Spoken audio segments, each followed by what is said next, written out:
আসল বাবা নয়, বার্থ সার্টিফিকেটে থাকুক সৎ বাবার নাম। যুগান্তকারী রায় কলকাতা হাইকোর্টে।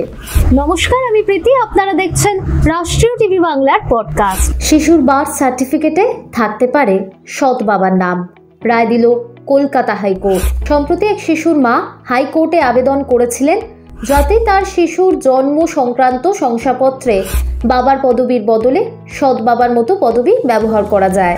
আদালতে জানানো হয়েছিল সংশ্লিষ্ট মহিলার প্রথম স্বামী তার শিশুর পিতা, তবে পরবর্তীকালে তাদের বিবাহ বিচ্ছেদ হয়ে যায়।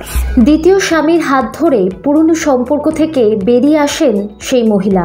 সৎ পিতাকেই বাবা হিসাবে চিনতে শেখে তার সন্তান। তবে শিশুটির বার্থ সার্টিফিকেটে ব্যবহার করা হয়েছিল আসল বাবার পদবি। এবার এই নিয়ে বড় রায় দিল কলকাতা হাইকোর্ট। লাইভ ল অনুসারে জানা গিয়েছে এই খবর। কলকাতা হাইকোর্টের বিচারপতি অমৃতা সিনহা কলকাতা মিউনিসিপ্যাল কর্পোরেশনকে সংশ্লিষ্ট শিশুর জন্ম শংসাপত্র পুনরায় ইস্যু করার নির্দেশ দিয়েছেন।